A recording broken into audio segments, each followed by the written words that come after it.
होते हैं तो सबसे पहले किस पे जा रहे हैं, तीनों के तीनों कैपेसिटर पे जा रहे हैं और ये क्या है पैरेलल फॉर्म में, एक दूसरे को क्या कर रहे हैं, टच नहीं कर रहे हैं।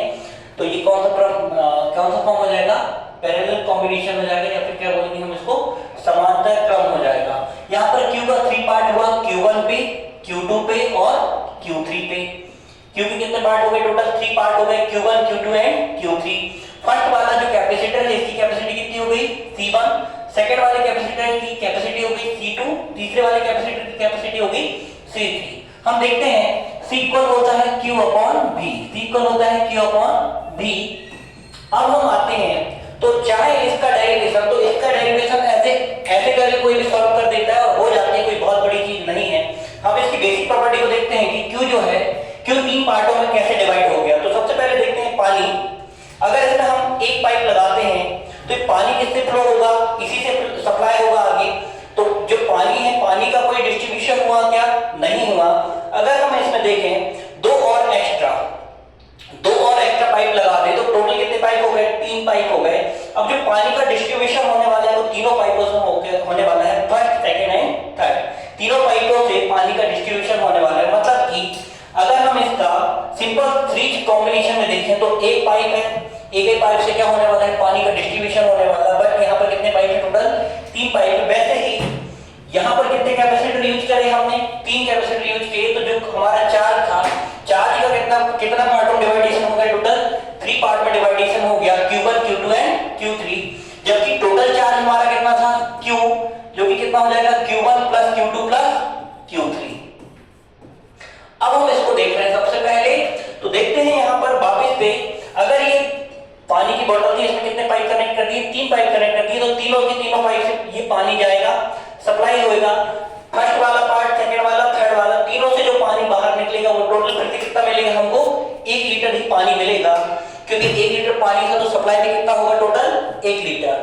मतलब कि यहाँ पर Q चार्ज अगर सप्लाई हो रहे हैं तो वापस से इनपुट में अगर Q चार्ज दे रहे हैं तो आउटपुट में भी कितने मिलने वाले हैं, चार्ज Q ही मिलेंगे। मतलब Q1 plus Q2 plus Q3।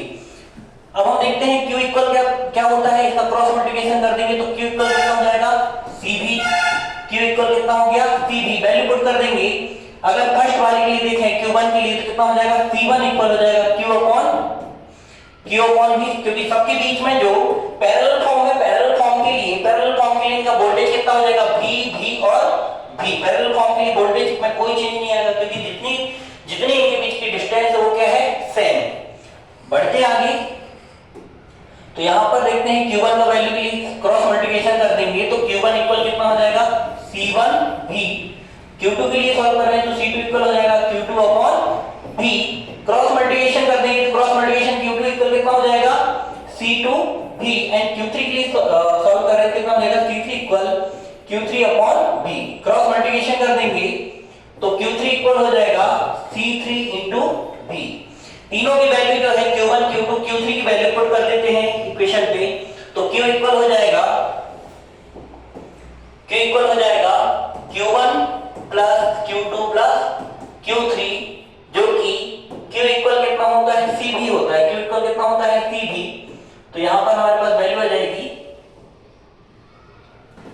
CV equal C1V plus C2V plus C3V।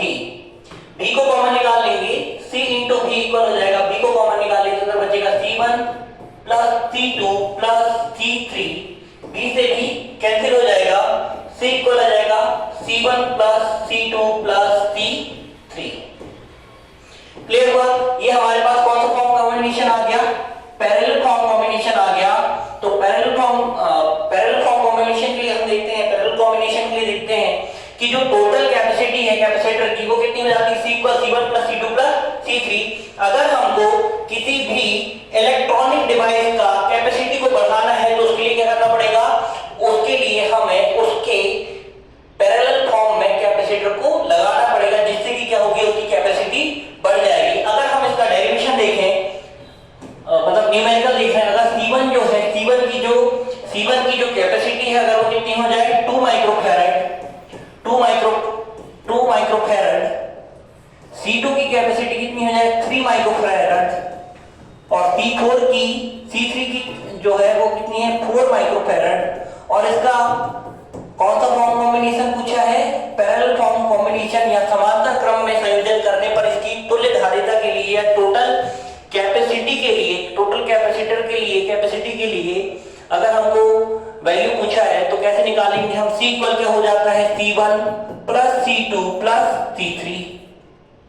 अब हम जानते हैं कि जब भी हमको कोई भी न्यूमेरिकल को सॉल्व करना है तो सबसे पहले यूनिट को चेंज करना होता है। यूनिट क्या में कन्वर्ट करना होगा माइक्रोफैरड से किसमें कन्वर्ट करना होगा फैरड में। तो हम पहले क्या करेंगे पहले यूनिट को चेंज कर लेंगे और यूनिट क्या हो जाएगी हमारे पास माइक्रोफैरड। 1 फैरड इक्वल होता है 10 की पावर 6 माइक्रोफैरड और यहाँ पर माइक्रोफैरड को कन्वर्ट करना है तो 1 माइक्रोफैरड इक्वल हो जाएगा 10 की पावर -6 फैरड। वैल्यू पुट करते हैं 10 की पावर 6 माइक्रोफैरड कितना हो जाएगा 2 इंटू 10 की पावर -6 माइक्रोफैरड।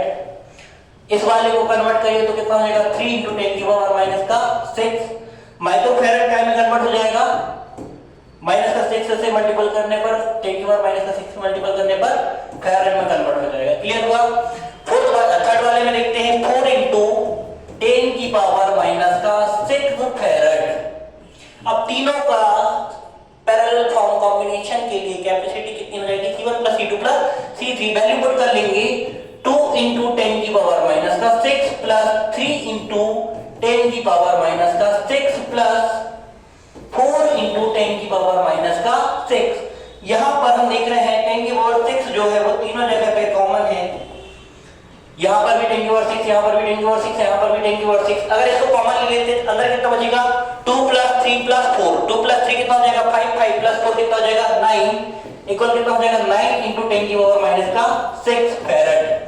अगर हमें आंसर माइक्रोफैरड में बताना है तो 10 की पावर -6 फैरड इक्वल क्या होता है 1 माइक्रोफैरड जो कि वैल्यू हो जाएगी 9 माइक्रोफैरड। ऐसे ही हमने किसके लिए देखा है नेक्स्ट वीडियो में हम देखेंगे या नेक्स्ट क्लास में हम देखेंगे किसके लिए parallel form series form combination